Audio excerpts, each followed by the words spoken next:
The time of the gentleman from Pennsylvania has expired. The gentleman from Texas, Mr. Paul, is recognized for 5 minutes. Thank you, Mr. Speaker.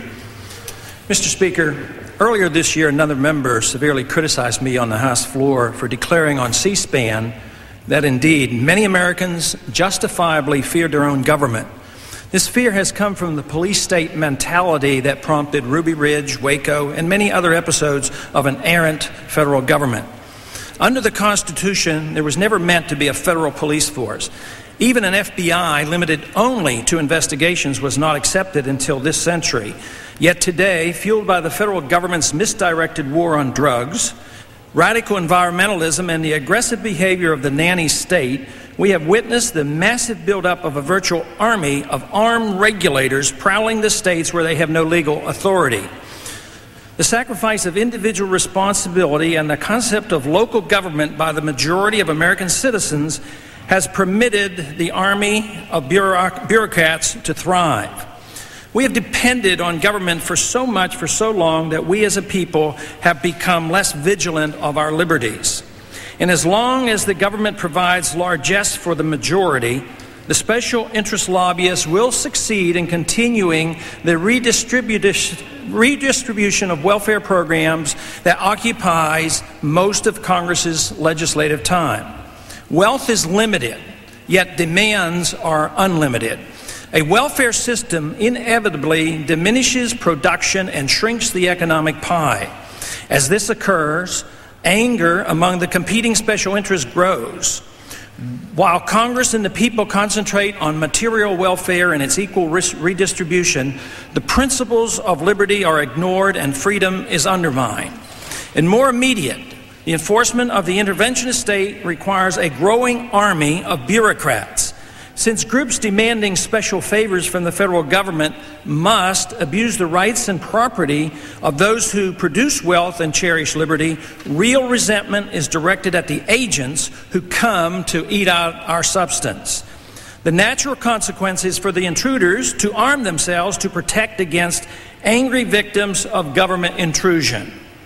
Thanks to a recent article by Joseph Farah, director of the Western Journalism Center of Sacramento, California, appearing in the Houston Chronicle, the surge in the number of armed federal bureaucrats have been brought to our attention.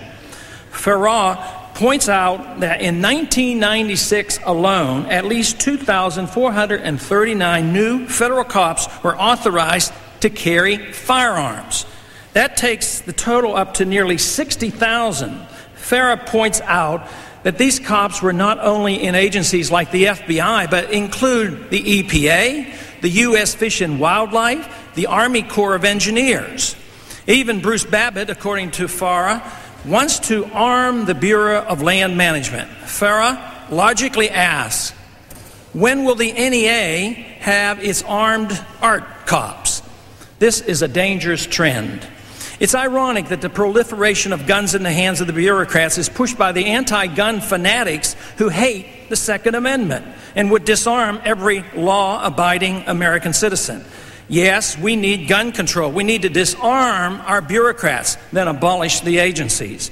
If government bureaucrats like guns that much, let them seek work with the NRA.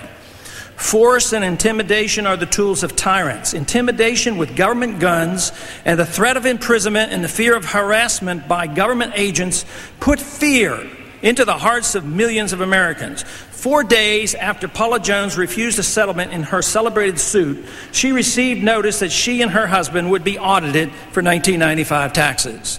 Since 1994 is the current audit year for the IRS, the administration's denial that the audit is related to the suit is suspect, to say the least.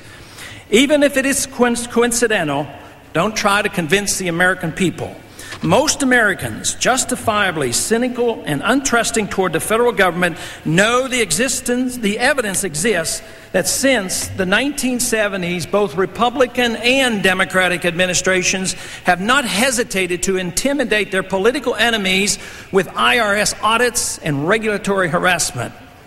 Even though the average IRS agent doesn't carry a gun, the threat of incarceration and seizure of property is backed up by many guns.